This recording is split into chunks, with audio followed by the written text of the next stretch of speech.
Welcome to our show.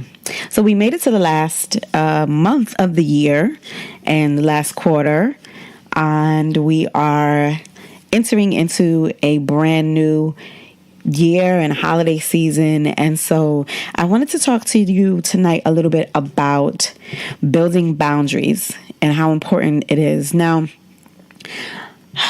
for some people, boundaries is very difficult. I find that in my work, a lot of people have issues building boundaries with families, and it's normal to struggle with building boundaries, especially because a lot of us have been assigned roles in our family. And so whether it's gender roles that we have to deal with in the way people see us and what our responsibilities are in our families, whether it's birth order, whether it's our financial status in the family or education status in the family, there's a level of expectation that happens to us as people when we are born into these entities called family. And we don't usually get to pick them initially. But as adults and as people who are in the process of engaging in healing, we do have a responsibility to ourselves to decide who we want to be, how we want to be seen in our families, and what roles we will and won't play. And one major key to changing those things in families is by setting boundaries. And so I have a few steps, about 5 steps that I want to share to you today about how to enforce boundaries with your family. And the reason that I focus so much on family around this time of the year, because obviously there are holidays coming, and it can be very difficult this time of year for a lot of people dealing with families and dealing with their friends and dealing with high stress relationships around this time. And so I decided today that this is the show that I wanted to do. So the first thing I will say in building boundaries is you have a right to choose what behaviors you accept in your life. We all have that family member that we've made excuses for, where we say, oh, you know how Uncle so-and-so is, or you know how Sister so-and-so is. And we have a right to not participate in family dysfunction. We have a right to not participate in relationship dysfunction, no matter, in what form in our lives that shows up. And so we can decide what we want to engage in, and we can limit access to ourselves and limit access to BS or limit access to dysfunction when it comes in our circle in any form. And so you have a right to engage, or you have a right to choose what behaviors you accept. And it is okay to put limits on people in your life. I remember speaking to a client of mine about a friend that she has that she feels takes from her emotionally, and she takes from her creatively, and she doesn't deposit anything into her life. And what she told me through our work, one of the things that she discovered and became a revelation to her was that she had to start prefacing and mentally preparing for conversations with this person.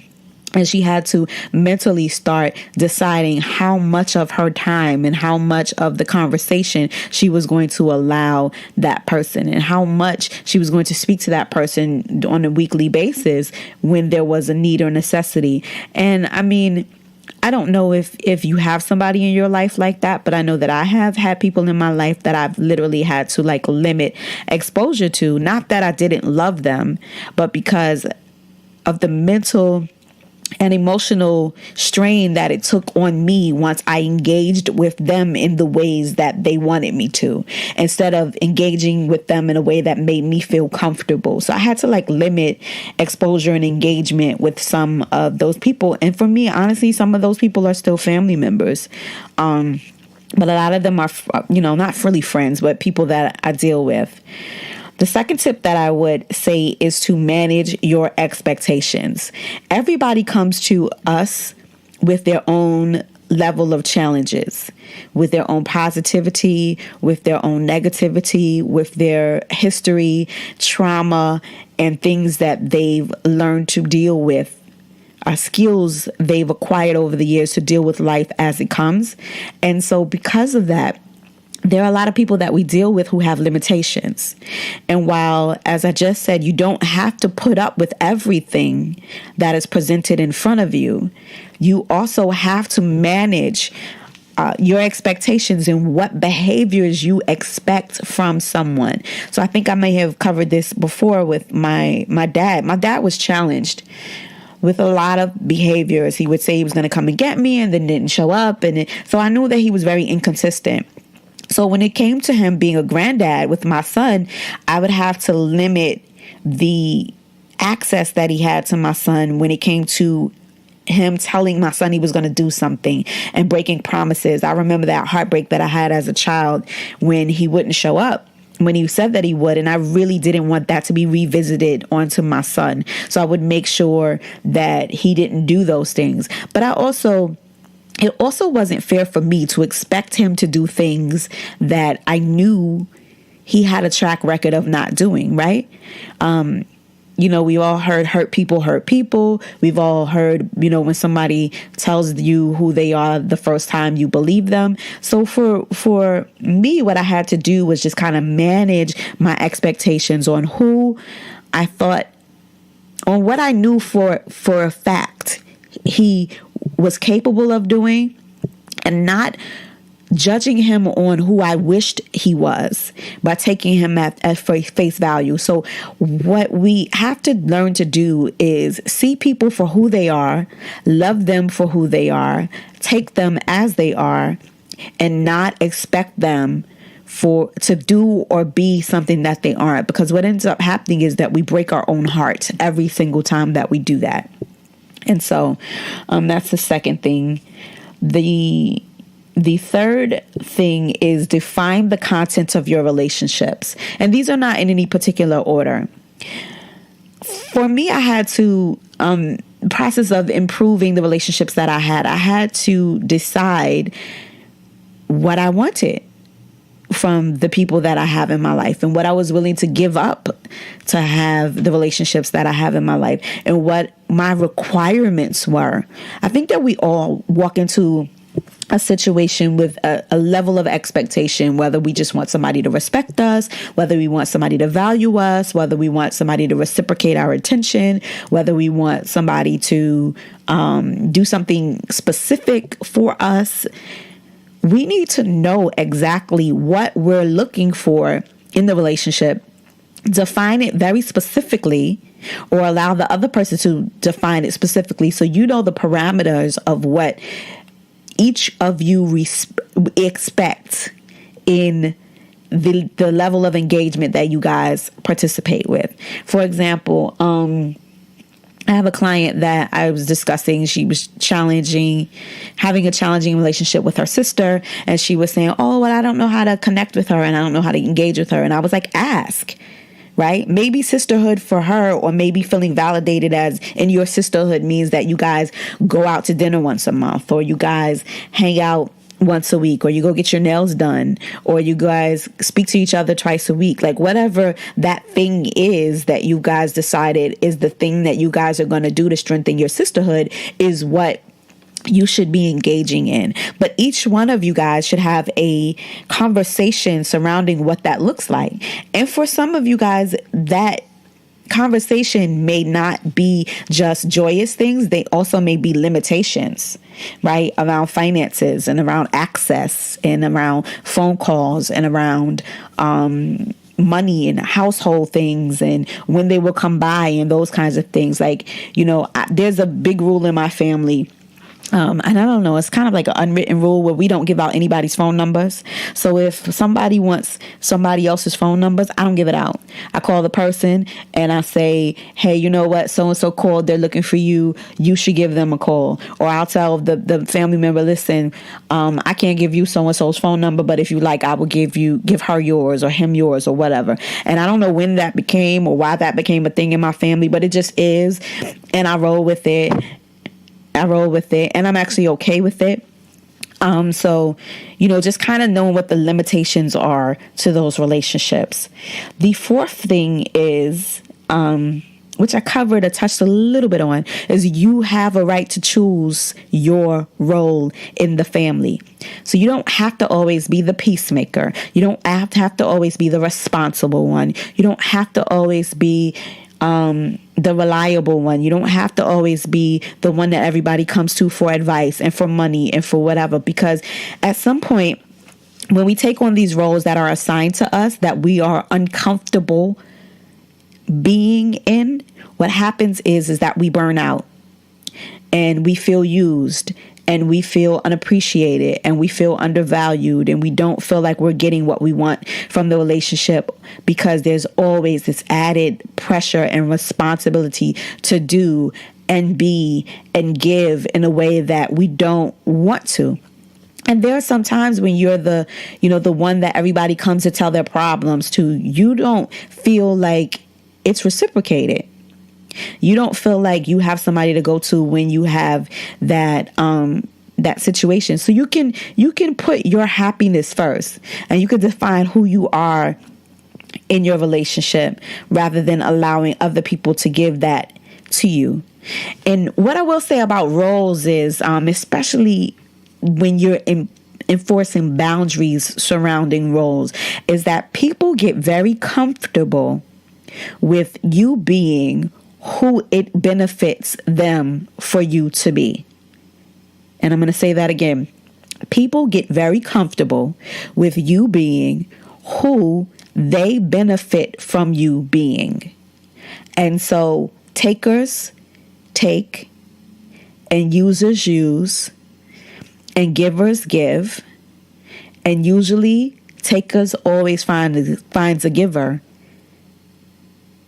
And so you can decide whether you want to be a giver or a taker or a giver and taker or receiver. I like receiver better because, I don't really feel like I'm a taker, but I will receive some of the things that I put out.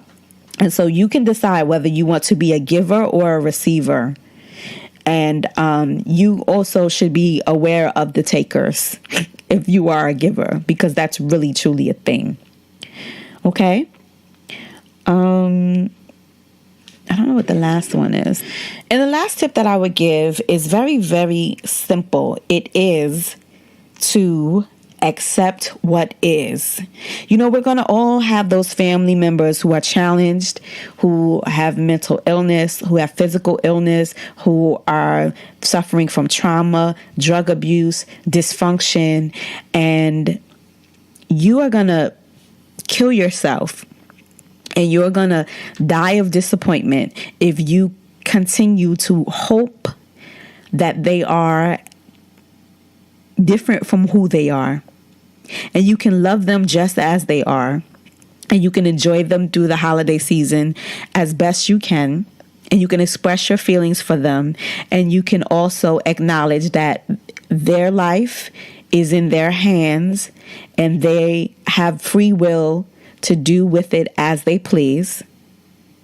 And you can love them and still not watch or not have a front row seat for the mess. I'm going to say this again. We all have family members and we all have our own challenges.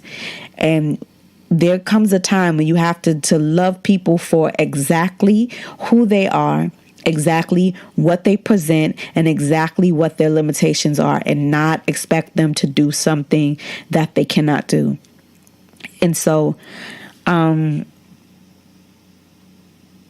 of the other things that I would say about having boundaries is making sure that they're enforceable, making sure that they have consequences, making sure that you know what your line is and what they will and will not cross with you, and making sure you are vocal enough to engage them in the process of knowing that this is what my limits are, this is what I will and won't require from you. And if you're not able to meet me where I need to be met, and if you're not ready to engage me in a way that makes me feel comfortable and let me know what your requirements are, there will be consequences. And sometimes the consequences may have to be limiting contact, may have to be limiting access, and they may have to be you removing yourself from a situation. You can remove yourself from the situation. And to me, I think that that's the last resort. I hate not speaking to my family members. I hate not, being able to call and check up on them and say, hey, you know what? Hi, I'm thinking about you. I love you. But you know what? Sometimes you have to cut the cancer out. And sometimes you have to engage at the level of your understanding. And if you're not able to do these things on your own, to utilize the skills necessary to do them, because there's sometimes family guilt, sometimes there's family responsibility, I'm here to tell you that you can choose to do things differently. And if you don't know how to do that, a therapist or a counselor or a psychiatrist or a spiritual counselor, whoever you choose to go to, can help you gain and utilize these skills. Do it, because today is the day that you should be able to make a change to improve the quality of your loving relationships.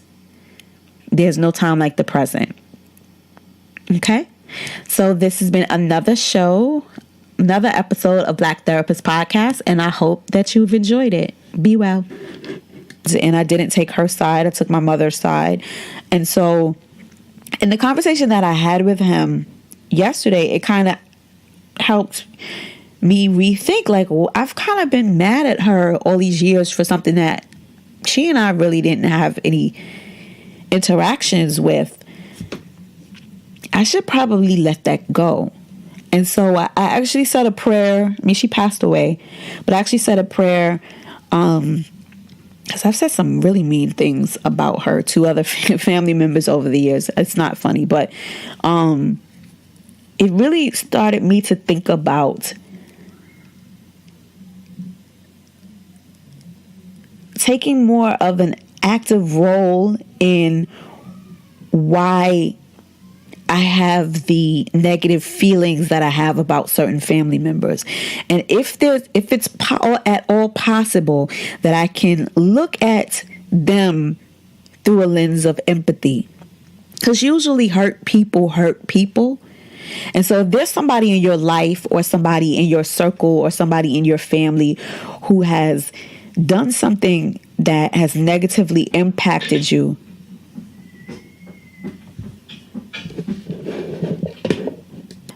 or in some way emotionally hurt your feelings, or broke your heart, please, please, please, before the holidays come, think about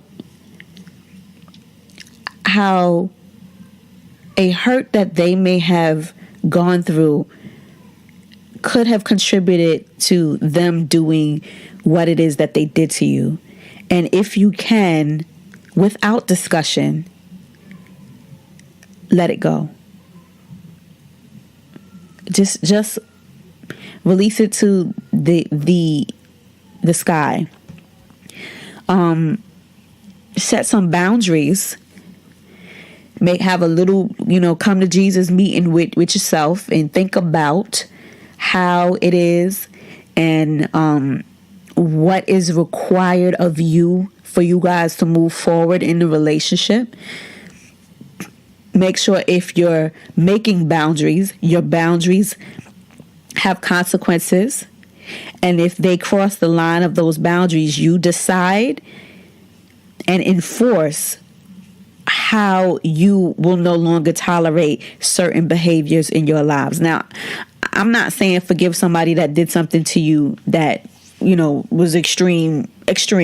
And I don't even want to put a name to it or a thought to it, because you can forgive anybody for anything if that's in your heart and on your mind to do. However, there are some things that I think are unforgivable that I will keep to myself. And so whatever your bottom is, or whatever your your deal breaker is. It is what it is.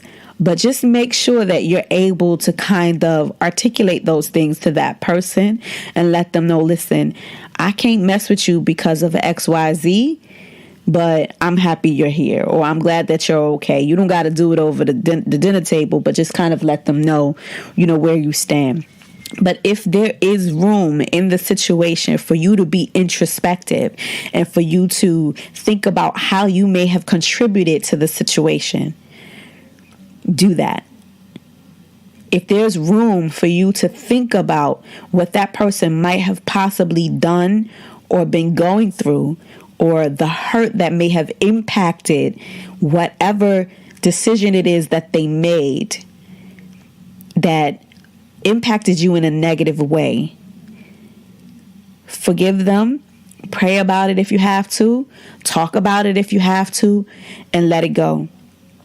Because sometimes we have to have the understanding to give somebody and forgive somebody for something that they never asked forgiveness for. But that doesn't mean you have to be a doormat, and that doesn't mean that you have to open yourself up and open your heart up and open your mind up and open your home up for disappointment, betrayal, and hurt to come again. Again, this is like a working list of some of the things that I'm personally going to be applying to my upcoming family functions and how I deal with certain people, because I don't want to isolate myself from family. I love the holidays and I actually love being around family. And so there's no like list of things that you need to do or that you should do, but these are things that I'm definitely going to be doing myself as the holidays approach. If at all possible, and a therapeutic intervention is something that you want to do between here and your upcoming holiday season, go on Psychology Today, go on Google, go on my website, and find yourself a therapist if you have to work through these issues. Because you cannot outrun family. It is what it is. You are who you are. And there are some people that you're just going to have to be like, you know what? That's how so-and-so is. But in order to deal with them, you have to put yourself in the mental space, in an emotional space, to deal with them in a way that doesn't exacerbate the situation. And so my goal, especially for 2017, but for 2018 and beyond, is to have the best relationships that I can with the people that I love, no matter how limited they are, no matter how they're wired, no matter what their personalities are, or their personality issues are, or whatever their issues are, or whatever their stuff is. If I love you, I love you. And there is no middle ground with me.